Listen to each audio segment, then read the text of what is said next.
हाँ तो बेटा मॉक टेस्ट 6 भी हम आपके सामने लेकर आ गए। ये मॉक टेस्ट भी आपका जो है बेचू एंट्रेंस, एयरफोर्स, नेवी और एनडीए से रिलेटेड होगा। लेकिन एक बात आपसे कहना है कि अगर कोई भी मॉक टेस्ट आप हमारा देखते हैं तो देखने से पहले आपके पास कॉपी और पेन दोनों चीज आपके साथ होना चाहिए, क्योंकि जब हम आपको जब इस मॉक टेस्ट में बताएंगे तो कुछ एक्स्ट्रा ज्ञान भी आपको देंगे। इसलिए पेन और कॉपी दोनों साथ में रख के चला करिए, क्योंकि समझने में बढ़िया रहेगा, आपको आसानी से समझ में आएगा और अच्छा भी लगेगा वीडियो देखने में। तो आइए देखते हैं कि मॉक टेस्ट 6 में क्या क्या है। दूसरी बात एक और आपसे कहना था कि जो भी क्वेश्चन पूछे गए सब एग्जाम में पूछे हुए क्वेश्चन और सिलेक्टेड क्वेश्चन आपके सामने रखा जा रहा है। तो आइए ज्यादा समय को बर्बाद नहीं करते हैं और क्वेश्चन नंबर 1 पे ध्यान देते हैं। क्वेश्चन नंबर 1 हमारा क्या कर रहा है कि क्या कर रहा है, wave nature of light is contradicted by, wave nature of light is contradicted by, मतलब कि वेव नेचर को कौन सा नकार देता है। तो देखिए मैं आपको बता दूं कि ऑप्टिक्स आपका दो पार्ट में बटा हुआ है।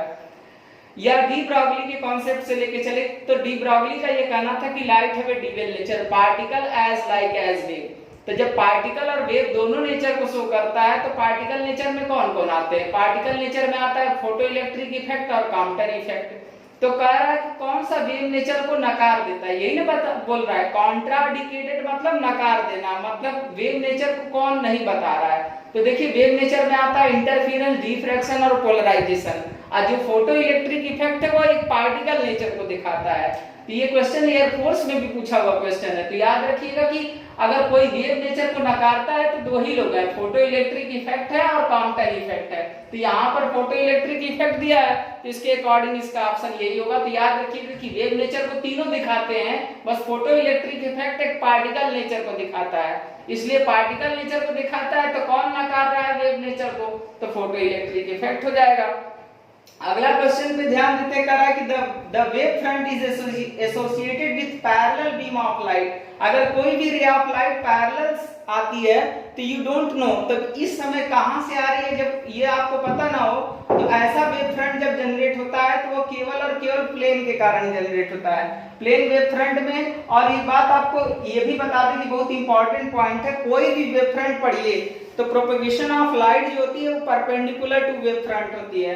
तो याद रखिएगा ये भी क्वेश्चन क्योंकि एग्जाम में आ सकता है कि वेव फ्रंट और प्रोपगेशन ऑफ वेव के बीच का एंगल कितना होता है, तो 90 डिग्री का होता है। अगर वेव एक्स एक्सिस पे ट्रेवल कर रही है तो वेव फ्रंट जो होगा वो किधर की ओर डिजाइन होगा, जब भी होगा तो उसके परपेंडिकुलर होगा।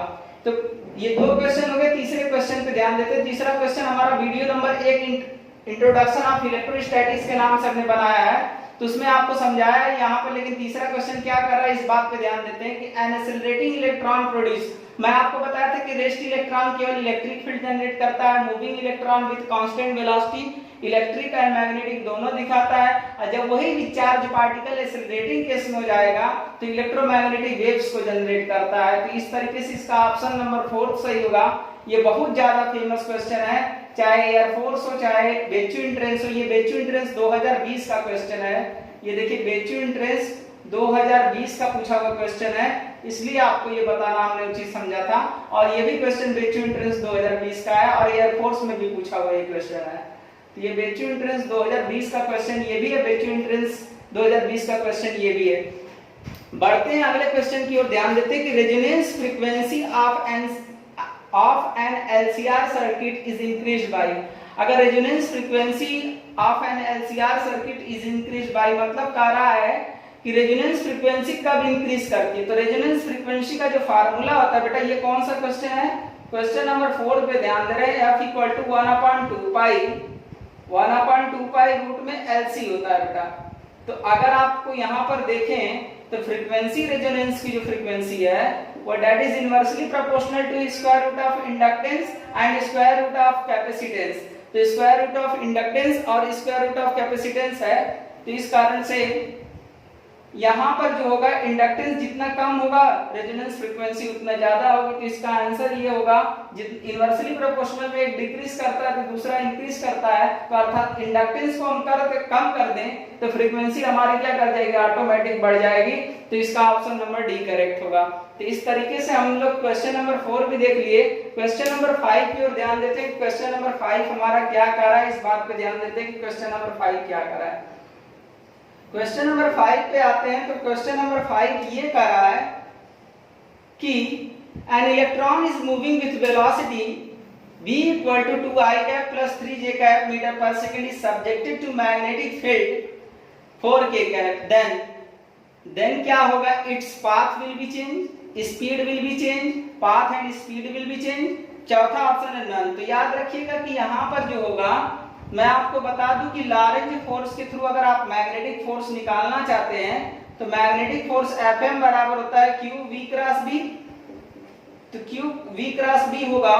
तो Fm जब आप निकालेंगे बेटा मैग्नेटिक फोर्स, तो यहाँ पर इलेक्ट्रॉन है उसको छोड़ दीजिए, v की वैल्यू कितनी है? v की वैल्यू है 2i cap plus 3j cap और क्रॉस 4k कैप। इस तरीके से अगर आप सॉल्व करेंगे तो i क्रॉस के अगर आप सॉल्व करते हैं तो i क्रॉस के जो हो जाएगा माइनस j हो जाएगा, i क्रॉस के जो हो जाएगा माइनस j हो जाएगा, तो माइनस 8j कैप। और यहाँ पर जो है j क्रॉस के जो होता है, j के बाद क्या आता है बेटा?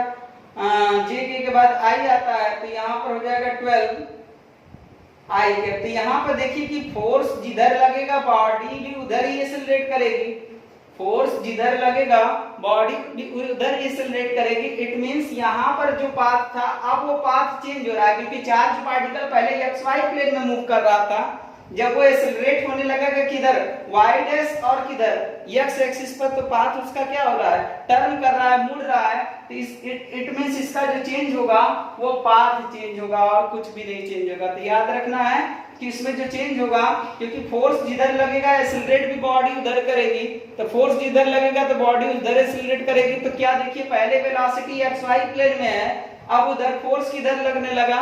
y डैश, क्योंकि माइनस j कैप है, y डैश और x एक्सिस पे हो गया, तो उसका मतलब यहाँ पर क्या चेंज हो रहा है? पाथ चेंज हो रहा है। तो ज्यादा जानकारी के लिए बहुत जल्दी हमारा वेक्टर का नोट्स आएगा, तो वेक्टर का वीडियो जब आएगा तो उसमें समझ लीजिएगा कि x का यूनिट वेक्टर x डैश होता है, y का यूनिट वेक्टर y डैश होता है, z का यूनिट वेक्टर z डैश होता है। तो बार बार जब डायरेक्शन चेंज होगा तो उसका मैग्नेट, यहाँ पर जो चेंज हो रहा है उसका पाथ चेंज हो रहा है। तो अगला क्वेश्चन पे ध्यान देते हैं। कह रहा है कि इन फ्लूइड साउंड वेव, मतलब फ्लूइड में क्या होगा कि द साउंड वेव ट्रेवल, ये भी क्वेश्चन देखिए आपका बेचू एंट्रेंस का ही पूछा हुआ है। इन fluid sound wave is travel in the form of, देखिए साउंड वेव फ्लूइड में बात कर रहा है कि साउंड वेव कैसे ट्रेवल करती है, तो केवल और केवल लॉन्गिट्यूडिनल वेव ट्रेवल करती है बेटा। अगर इसी जगह वाटर के सरफेस पर अगर क्वेश्चन रहा होता तो वाटर के सरफेस पर लाप्लास के अकॉर्डिंग चले तो वाटर के फ्री सरफेस पर दोनों वेव होती है, ट्रांसवर्स भी होती है, लॉन्गिट्यूडिनल भी होती है। लेकिन क्या फ्लूइड केवल वाटर होता है क्या? लिक्विड होता है क्या? ये कहना गलत है। फ्लूइड क्या होते हैं? Which can be flow. तो फ्लो में क्या हो सकता है? लिक्विड भी फ्लो कर सकती है, गैस भी फ्लो कर सकता है। तो यहाँ पर कहना मुश्किल हो जाएगा, इसलिए अकॉर्डिंग टू क्वेश्चन, अगर क्वेश्चन के अकॉर्डिंग अगर हम आंसर दें तो क्वेश्चन के अकॉर्डिंग केवल और केवल आपका क्या होगा? लॉन्गिट्यूडिनल वेव होगा, ट्रांसवर्स नहीं हो सकता। अगर इसी जगह भविष्य में कभी क्वेश्चन पूछा जाएगा कि वाटर के फ्री सरफेस पे क्या होगा, तो वाटर के फ्री सरफेस पे अगर पूछा जाएगा तो according to Laplace transverse and longitudinal दोनों वेव होगा। क्वेश्चन नंबर 7 देखते हैं थोड़ी देर के बाद। आते हैं क्वेश्चन नंबर 7 पे ध्यान देते हैं। देखिए क्वेश्चन नंबर 7 इतना फेमस आपके लिए लेके आया बेटा कि इतना इंपॉर्टेंट कि मैं आपसे क्या बताऊं। ये क्वेश्चन आपका बेचू एंट्रेंस से लेकर के एनडीए से लेकर के नीट से लेकर के आईआईटी जेईई तक का सफर रहा है बेटा। वैसे तो ये क्वेश्चन ये भी बेचू एंट्रेंस का ही पूछा हुआ है, लेकिन आप देखिएगा ये नीट में भी आया है, यहाँ तक कि जेईई मेन में भी पूछा हुआ क्वेश्चन है। इसमें मैक्सिमम लड़के गलती करेंगे, इसलिए इसको लाना आपके सामने बहुत जरूरी हो गया। कह रहा है कि an ammeter is 1% of total current passes through the galvanometer, मतलब गैल्वेनोमीटर में जो करंट जा रही है वो 1% जा रही है किसकी? टोटल करंट की। तो मतलब गैल्वेनोमीटर को अगर हम Ig से करंट को दिखा दें तो Ig में जो जा रही है वो 1% जा रही है, तो मतलब 1/100, तो मतलब I by कितना जा रही है? 100। तो इससे आप शंट की वैल्यू निकालिए। देखिए कितने बच्चे इसमें सोचेंगे कि शंट डेटा निकालने का काम खत्म हो जाए, लेकिन अगर ऐसा सोचेगा तो गलत है। देखिए पढ़िए, रेजिस्टेंस ऑफ अमीटर पूछा जा रहा है, तो रेजिस्टेंस ऑफ अमीटर बेटा आपको एक कांसेप्ट देना चाहते हैं कि जो रेजिस्टेंस ऑफ अमीटर होता है बेटा, वो रेजिस्टेंस ऑफ अमीटर बहुत इंपॉर्टेंट कांसेप्ट देने जा रहा है बेटा कि which is less than the resistance of galvanometer and the resistance of meter which is less than the shunt resistance। मतलब इसका आंसर जो आएगा बेटा वो शंट से भी छोटा आएगा, मीटर का रेजिस्टेंस शंट से भी छोटा होगा और साथ में गैल्वेनोमीटर से भी छोटा होगा। तो सबसे पहले हम शंट की वैल्यू निकाल लेते हैं। तो शंट की वैल्यू कितनी आएगी, Ig, तो Ig फार्मूला यही है, Ig into Rg upon I minus Ig। इस फार्मूले का प्रयोग करिए और जब इस फार्मूले का प्रयोग करेंगे तो Ig कितना है 1% का मतलब परसेंट को हटाएंगे तो बाई 100 कर देंगे, 1% मतलब 1/100, तो मतलब यहाँ पर हो जाएगा I/100 इंटू Rg की वैल्यू कितनी है G अपॉन, इसको अगर आप कैलकुलेट करेंगे तो I माइनस I/100, तो जब इसको कैलकुलेट कर देंगे बेटा तो 100 से 100 आपका कैंसिल हो जाएगा, तो G बाई कितना आ जाएगा, ये 100 में से 1 चला जाएगा तो 99 आ जाएगा। तो ये देखिए शंट की वैल्यू आई है। अब आपको बता दें कि जो अमीटर का रेजिस्टेंस होता है वो शंट से भी छोटा होता है और हमेशा ये पैरेलल में जुड़ता है शंट बेटा। गैल्वेनोमीटर के साथ हमेशा शंट किस में जुड़ता है, पैरेलल में। तो पैरेलल का जो इक्विवेलेंट आएगा वही रेजिस्टेंस ऑफ अमीटर होगा। तो बेटा यहाँ पर अगर हम रेजिस्टेंस ऑफ अमीटर निकालना चाहें तो रेजिस्टेंस ऑफ अमीटर जो होता है दोनों पैरेलल में जुड़ते हैं तो इक्विवेलेंट रेजिस्टेंस जो आएगा वही अमीटर का रेजिस्टेंस होगा। तो shunt into resistance of galvanometer, parallel का फार्मूला होता है R1 R2 upon R1 plus R2, तो S plus RG। तो यहाँ पर शंट की वैल्यू आ गई G/49, G/99 इंटू RG की वैल्यू है G अपॉन, दोनों को जोड़ देंगे तो G/100 हो जाएगा। ये आएगा शंट की वैल्यू कितना निकाले हैं G/99 और प्लस G, तो ये इससे तो कट जाएगा आपका, तो यहाँ पर आ जाएगा G/100। बेटा बहुत ज्यादा फेमस क्वेश्चन है, इसमें ये कोई बताता नहीं ये वाला पॉइंट। लड़के सीधे सोचते हैं कि शंट की वैल्यू निकालनी है और यहाँ गलत कर देते हैं बेटा। तो देखिए जो रेजिस्टेंस आया है अमीटर का वो G/100 आया, तो आप मिला के देख लीजिए क्या वो शंट से भी छोटा है कि नहीं। यहाँ G/99 है और यहाँ G/ कितना है 100 है। तो बेटा एक ही कॉन्सेप्ट अपने दिमाग में बैठा लीजिए। अगर इसका चाहते ना तो ट्रिकी आंसर लगा देते, ट्रिकी। जब शंट का वैल्यू निकाले तो आप देख लीजिए कि शंट से छोटा आएगा, तो शंट से छोटा कौन होगा G/100 होगा। एक लाइन का आंसर। मेरा कॉन्सेप्ट अगर आप फॉलो कर रहे हैं तो मतलब मैक्सिमम क्वेश्चन बिना पेन के आप लगा देंगे, क्योंकि रेजिस्टेंस ऑफ अमीटर जो होना चाहिए which is less than galvanometer and which is less than shunt. तो शंट से छोटा तो शंट की वैल्यू G/99 आया, तो इससे छोटा कौन दिख रहा है G/100। इट मींस इसका आंसर जो होगा वो G/100 होगा। ये भी क्वेश्चन बहुत सारे एग्जाम में बेटा फिर से मैं बोलना चाहूंगा, ये क्वेश्चन इतना फेमस है कि नीट से लेकर के IIT JEE से लेकर के बेच्यू एंट्रेंस और एयरफोर्स तक का सफर रहा है इस क्वेश्चन पे बेटा। तो बढ़ते हैं अगले क्वेश्चन की ओर, ध्यान देते हैं कि अगला क्वेश्चन हमारा क्या कह रहा है। अगले क्वेश्चन पे ध्यान देते हैं कि अगला क्वेश्चन हमारा क्या कह रहा है। कह रहा है अगला क्वेश्चन, देखिए हम आपको इसमें ट्रिकी तरीके से बताएंगे। एकेडमिक के तरीके से तो आप जानते ही होंगे कि ए बल्ब इज मार्क्ड, मतलब एक बल्ब पे क्या लिखा गया है, जो लिखा गया रहता है वो उसका रेटिंग कहलाता है। रेटिंग का मतलब जो अंकित हो उस पे, मतलब क्या रेटिंग है 100 वाट है और 200 वोल्ट है, अटैच है 160 वोल्ट की सप्लाई के साथ। तो पूछ रहा है कितना पावर कंज्यूम होगा। बेटा मैं आपको ऐसा ट्रिक देने जा रहा हूं कि आप इसका एक लाइन में आंसर निकाल देंगे। कहीं पर भी अगर आपसे पावर कंज्यूम्ड पूछे, पावर कंज्यूम्ड पूछ दे, तो पावर कंज्यूम्ड निकालने का फार्मूला है VA अपॉन VR का होल स्क्वायर इनटू PR। तो VA मतलब उसका रेटिंग होता है, A for applied, R for rating, A for applied, R for rating. तो अप्लाइड कितना किए हैं 160 और रेटिंग कितना है 200 वोल्ट इनटू, और इनटू कितना कर देना है बेटा, रेटिंग पावर कितना है, रेटिंग पावर 100 वाट। जब आप इससे कट जाएगा तो 4/5 16, 4/5 16, 16 16 16 फिर 5 16 चौके 64, तो 64 वाट आ जाएगा बेटा। इसका आंसर जो हो जाएगा सी ऑप्शन करेक्ट होगा। पावर कंज्यूम निकालने का ये एकदम शॉर्टकट ट्रिक है। क्या करना है VA/VR, A for applied, R for rating, A for applied, R for rating. जैसे ही रखेंगे सीधे आप एक लाइन में आंसर निकाल देंगे, तो इसका आंसर आ जाएगा 64 वाट। ये सब सारे क्वेश्चन देखिए आपके एग्जाम के पूछे हुए क्वेश्चन है, और उस एग्जाम के पूछे हुए जो सिलेक्टेड क्वेश्चन है वो आपके सामने रखा गया है।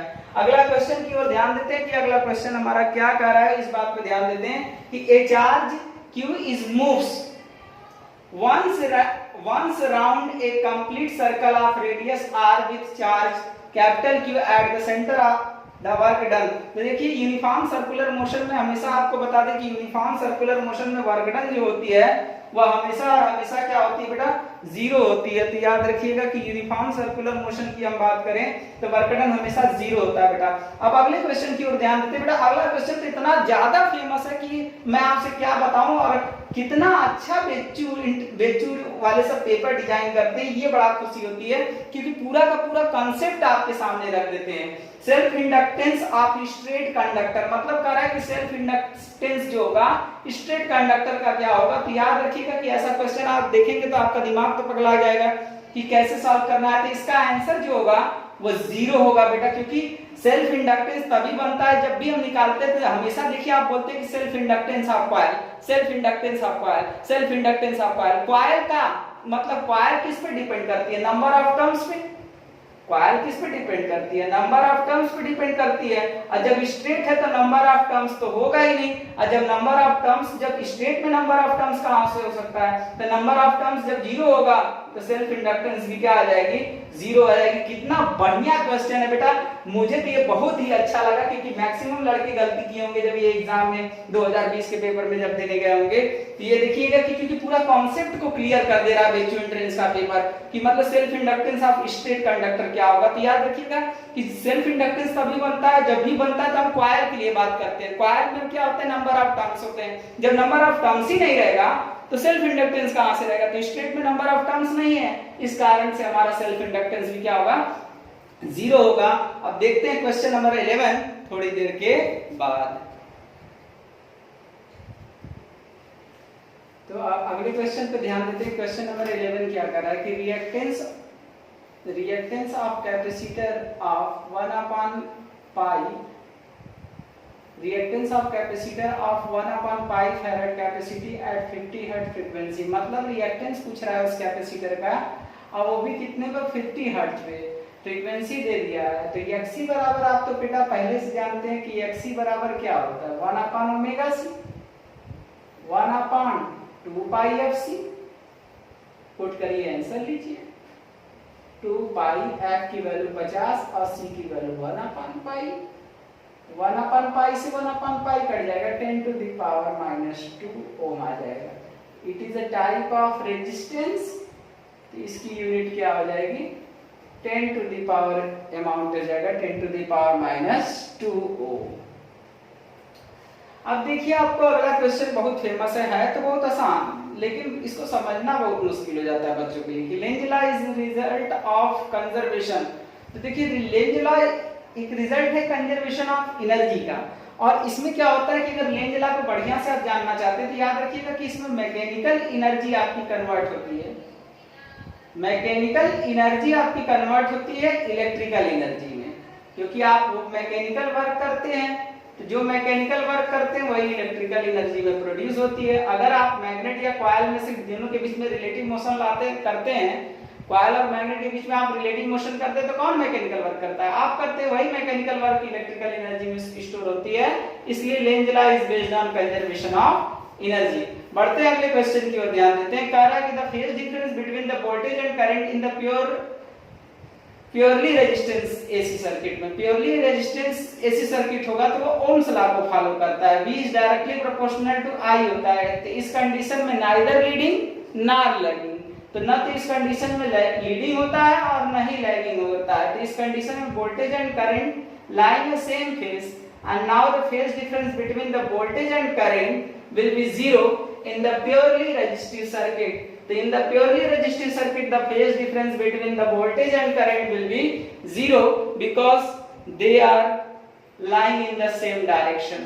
अगले क्वेश्चन की ओर ध्यान देते हैं कि two waves have a intensity ratio 25, intensity दे दिया है रेशियो 5:25, तब ऐसे लिखना पड़ेगा 25:4 यूनिट है। अब इसके बाद कह रहा है कि उसका मैक्सिमा और मिनिमम और मैक्सिमम। तो देखिए मिनिमम जब निकालना होगा और या मैक्सिमम निकालना होगा तो फार्मूले पर आप रखिए, सीधे आप आंसर पाइए। तो रूट में I1 माइनस रूट में I2 का होल स्क्वायर अपॉन रूट में I1 अब प्लस रूट में I2 का क्या हो जाएगा बेटा, होल स्क्वायर। तो रूट में I1 माइनस I2 का होल स्क्वायर, तो I1 कितना है 5, 25 का स्क्वायर रूट निकालेंगे तो कितना आएगा 5। अब इसका निकालेंगे तो कितना आएगा बेटा 2, तो 5 में से 2 चला जाएगा तो 3 बचेगा। अब 5 प्लस 2 हो जाएगा तो कितना आ जाएगा 7। तो यहाँ हो जाएगा इसका स्क्वायर करेंगे तो 9 और इसका आ जाएगा 49। तो मतलब कौन सा ऑप्शन सही हो जाएगा, बी ऑप्शन करेक्ट हो जाएगा, 9/49। बढ़ते हैं अगले क्वेश्चन की ओर, ध्यान देते हैं। तो ये ट्रिक में अभी मॉक टेस्ट 5 में आपको बताया था यूवी आई एक कॉन्सेप्ट दिया था कि पहली सीरीज अल्ट्रावायलेट की ओर होती है, दूसरी सीरीज जो होती है विजिबल की और बाकी सब इंफ्रा की। तो लाइमन एक पहली सीरीज है तो यूवी की ओर मतलब अल्ट्रा की ओर होगी, तो इसका आंसर जो होगा फर्स्ट होगा। मतलब लाइमन सीरीज जो लाई करती है वो अल्ट्रा रीजन की ओर लाई करती है। तो इस तरीके से हमारा क्वेश्चन नंबर 15 भी हो गया। फिर अब जल्द ही मिलते हैं वीडियो जो हमारा मॉक टेस्ट 7 आएगा उस पर, और वो हमारा थोड़ा सा बड़ा होगा, वो वीडियो हम लोग थोड़ा लंबा बनाएंगे और उसमें कम से कम 30 क्वेश्चन देखेंगे। और आप अगर चैनल पे नए हैं तो ये आपको ध्यान देना है कि इसको वीडियो को लाइक शेयर एंड सब्सक्राइब करना है आपको। जल्दी मिलते हैं मॉक टेस्ट 7 पे।